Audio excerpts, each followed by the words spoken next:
I have been married to my husband for 41 years. My father and his father were war buddies, so he and I knew each other from a very young age. We occasionally had arguments, but we lived a very happy life. When he was 65 years old, he had a rare form of cancer. We tried all kinds of treatments, but they didn't stop the cancer from spreading. There was nothing better we could do. We did what we had to do. We continued to love each other until the day he died. I will never forget what he said to me that day.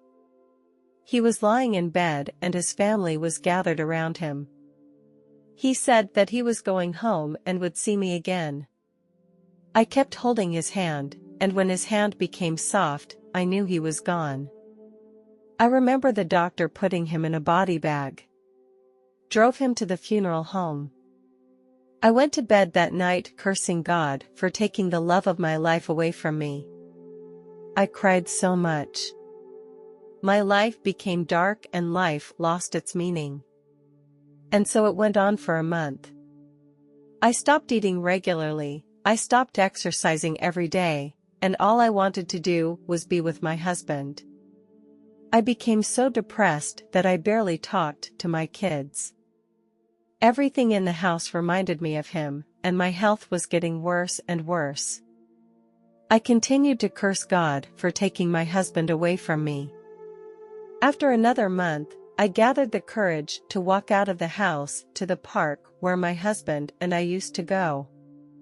There was a large lake in the park with a row of seats on the edge.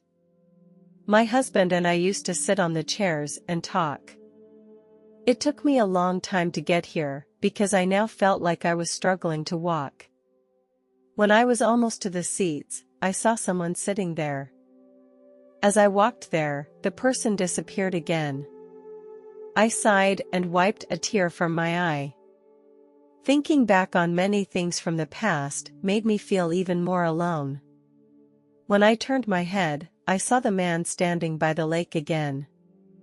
I rubbed my eyes and I thought to myself, what the hell is going on here? I suddenly felt a sharp pain in my chest. So painful that I couldn't stand up. I fell to the ground and I could smell the dirt. Then, I lost consciousness. When I woke up, I saw a light. It pulled me in like a tornado. But it didn't cause any damage. I didn't know where it was taking me, only that no matter how hard I tried, I couldn't escape. I went through a tunnel, and finally, I got to the other side. I felt a very strong sense of love in this place. There are no words to describe this feeling. I heard someone talking, and it turned out to be my own voice. I heard myself cursing God over and over again. I was surprised that I was still a religious person to say such vicious words. I grew up going to church a lot because my father was a pastor. I also heard what I said to my husband during the argument, and I heard what I said to my children. The volume was amplified hundreds of times, louder and more powerful than when I said it. When the words became too much for me to bear, I prayed to God for His forgiveness. Within a few moments, the voices immediately disappeared. I found myself standing at the bottom of a throne. The light was so bright. As my eyes slowly adjusted, I could see the person sitting on the throne, but only a blurred outline was visible. The person sitting on the throne began to speak. I have heard your curse on me. I brought you here so that you could vent these resentments. Now I feel very afraid. I confess that I said those things. I feel that you took my husband away from me. He was my life and soul, he was everything to me. You took that away from me. You were right, I brought him home. His time on earth is over because she has done everything she wanted to do in her life. What do you mean he finished everything he wanted to do? I asked. In his life, he wanted to do two things. He wanted to marry his soul mate and he wanted to raise his children with the person he loved the most. The person he loves the most is also you. I couldn't wait to ask God. Is he here? God answered, yes. Can I see him one last time? It seemed like a long time before I got an affirmative answer. You can see him again. God took me on a tour of heaven. We came to the lake, which was the clearest and most beautiful lake I had ever seen. He led me through the pastures. Every place he took me was too beautiful to describe in human terms. Everyone had a place here, and we came to the place he had prepared for my husband and me. It looked exactly like our house on earth. At the back of the house, I saw my husband, who was watering the flowers. God said gently, "Go and talk to him." I walked up to my husband and he didn't notice me.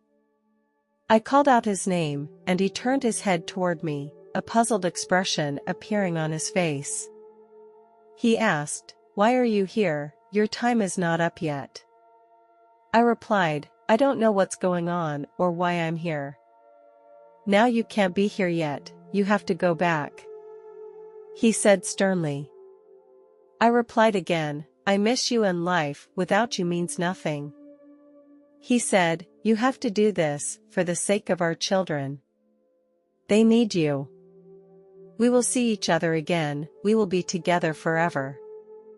He kissed me gently on the cheek. I don't know how long it took for me to regain consciousness. I passed out at the edge of the lake in the park. A park ranger ran over and helped me up.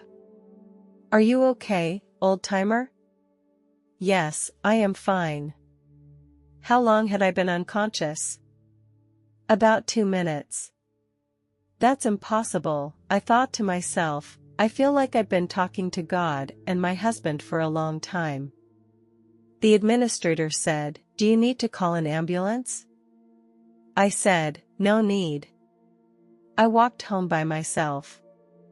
It took me a few months to adjust myself and eventually get back to a healthy routine. These past 5 years have not been easy for me. With every birthday, I tell myself that I don't have much time left. I just hope my husband won't be mad at me for waiting too long. I always believe that my husband is waiting for me in heaven. I will see him again in the near future. And then be with him forever. In August of 2011, my father fell and injured himself at home. My husband and I decided to take my father into our care. Although we were in a very tight financial situation at that time, we felt that family was more important than anything else and could not leave my father alone to face difficulties. Although he did not have any broken bones, he suffered injuries to his back and arms and needed regular medication and rest.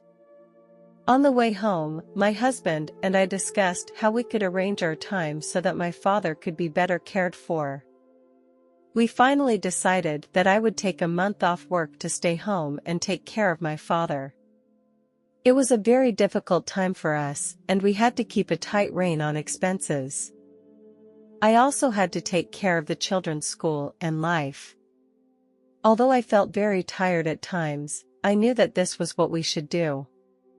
My husband and I always encouraged my father to face life positively and keep a positive attitude. One morning, I was going to the hospital to buy painkillers for my father. I arrived at the hospital quickly. I purchased the painkillers at the hospital. At the supermarket, I bought some more food and daily necessities. But on the way home, an accident happened. A car broke down and stopped on the highway. The car in front of me started to slow down. I put my foot on the brake and slowly started to slow down as well. I looked in my rearview mirror and saw a large truck approaching me. The truck was going very fast and I was very scared. I tried to move to the left, but it was too late. At the moment the truck hit me, time seemed to stop. Suddenly, I began to feel a special feeling, a feeling of being surrounded by love. This feeling became stronger and stronger. My panic had been replaced by love. I felt embraced in a way that I had never felt since I was a child. Imagine someone who loves you deeply. Now multiply that feeling by a factor of 10,000 and maybe you can feel that feeling. At the time I felt this love. I also felt a powerful energy around me. I can't describe the form, but I felt that this was God. I know that He loves me deeply. No matter what I do, He will always love me. A very peculiar connection was established between me and God. In that moment, there was no separation between me and God. I knew that I was accepted by God. When I saw God, I felt an overwhelming shock in my heart. When He spoke to me, I heard the most pleasing voice in the universe. It was a voice that could heal the heart. The look in His eyes made me feel safer and warmer than ever before. All my worries and pains disappeared in this moment. He helped me look back on my past life. I saw the good things I had done and the mistakes I had made. Once I got into an argument with a close friend and I said something extremely mean and hurtful. When I look back on that moment, I feel a great heaviness in my heart because I realized that I had caused him harm. God did not rebuke me. He said, "My child, I know your heart. But you must know that I love you, and I will always love you, no matter what mistakes you have made." I felt a strength that I had never felt before welling up inside me, making me believe that I could be better. I got the answer in His eyes that punishing myself did not make me better. When the life review was over, He explained to me my mission on earth. I was amazed after hearing His words. All of us are very important to God. He told me that everyone's life on earth would be different and that anyone's life experience is very important. I asked Him, "Why do I have such a father? I didn't have a happy childhood," and He told me, "You have to experience something to learn to grow and move on to the next job." I understood that the earth is like a school. When we finish school, we all have to take a final exam. That is, a review of each person's life, and then we can graduate and go home. Everything becomes so meaningful. I began to understand the meaning of life.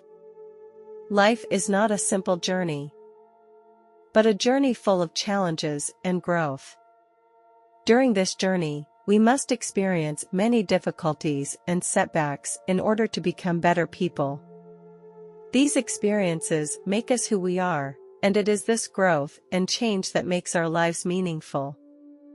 The meaning of life is not in what we have, but in what kind of person we become. Only then can we become better people and win inner peace and happiness. Here, I also met the relatives who passed away. They all looked very young. They were all wearing a white robe that looked very comfortable and soft. This robe seems to be made of some special material. The robe gave off a soft glow, making them look even more special. Everyone was smiling and looked very happy and content. I saw my grandmother. She was smiling and walking towards me. She looked so young and beautiful. Her dress was embroidered with a beautiful rose that looked like it had been sewn by hand. I also saw my grandfather, who looked like a gentleman. He was holding a thick book in his hand. I could feel that he was very peaceful and calm inside. Beside them, there were some other people. I couldn't identify them, but I could feel their love and peace. They all had a unique light in them that made me feel completely included and accepted. In this place, I felt at home. Their eyes were filled with tenderness and love. The light from them illuminated the space around them and made me feel very calm and relaxed. They were so real, it was as if they were always there for me, separated only by an invisible barrier. Seeing their current state, I knew they were better off than before. When I met my grandfather, I felt very guilty inside. He had died of a sudden heart attack and I hadn't had a chance to say goodbye to him. I remember my grandfather as a kind man who was always able to answer my questions. During the time he was about to leave, my relationship with my family became strained. My grandfather smiled at me and I felt his love and comfort. I said to my grandfather that I regretted not spending more time with you before you passed away and I was sorry. Grandfather put his hand on my shoulder and said, "Son, you have to understand that we look at relationships differently here than we do on earth. Here, we focus only on the spiritual level of love and respect." My grandfather's words touched my heart so deeply that tears began to well up in my eyes. Grandfather also told me many things about heaven. In this moment, I felt a deep sense of peace and happiness. Although his time on earth had ended, our love and relationship would always continue.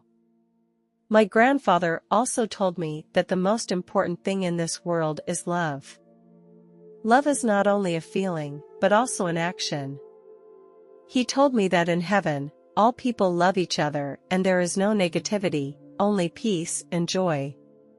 He said that the most important thing in this world is to learn tolerance and understanding to love yourself and those around you. I know that I have done many wrong things and hurt my family and friends, but I also know that there is still a chance for me to change. Our conversation made me re-examine myself and made me appreciate life more to try to be a better person. My grandfather gently patted my hand and said he always loved me too. Finally, God asked me, "Do you want to stay or go back?" Although I was very eager to stay here, I knew I had to go back. I didn't want to leave my life with regrets. So, very reluctantly, I replied, as much as I wanted to stay, I knew I had to go back. God gave me a warm hug. I felt his love, and it made me even more determined. I said goodbye to my grandfather and the rest of my family. They walked me to the door of heaven. Grandfather took my hand again and he said, "Remember, we are with you whenever you are." I shed tears and expressed my love and gratitude to him and the rest of my family. Finally, I turned to God and said goodbye. He smiled and said, "I will always love you, wherever you are. I will always be there for you when you need me." I thanked him and then turned and left heaven. Suddenly, I was back in the real world. My hand was still clutching the steering wheel. In the back of my mind, a voice appeared. It told me to take my foot off the brake and push the gas pedal to the floor. I didn't understand it at first, but as the voice grew stronger, I began to act on the instructions. Then, I hit the car in front of me, and it traveled forward some distance with its inertia. The big truck behind me also stopped. I sat in the driver's seat and kept my arms around myself, because I didn't want to lose the love of God. I hoped it would give me strength and courage. I didn't know how long it would take for the doctor to arrive on the scene, and the wait seemed long. My mood became more and more anxious. As the doctor opened the car door, I felt God's love begin to fade away. The doctor began to examine my body, and he was surprised to find that I hadn't suffered any injuries. I was also very surprised. I wanted to tell the doctor about what I had experienced, but I could not put them into words. It was clear to me that God had been watching over me. After going through that car accident, I have a different perspective on life. I knew my mission on earth and decided to appreciate every moment of my life more. I put a picture of myself above my bed and remind myself every morning that I am a child of God. This gives me the strength and courage to face the challenges in my life. When I am in a difficult situation, I stop and think about what to do next, because I don't want to hurt anyone else. Although I'm not perfect, I try really hard to do the right thing. In the year after the accident, I experienced a lot of difficulty and pain. I often wondered why I stayed in this world. But, looking back on that experience, I learned a lot. When I see the sunlight coming through the clouds, sometimes I really want to go back there. I believe God is the light, and He keeps reminding me to remember how much He loves me, and that I will never be alone. One day, I will return to Him forever. Until I get back there, life becomes a lot easier by seeing every difficulty as an adventure.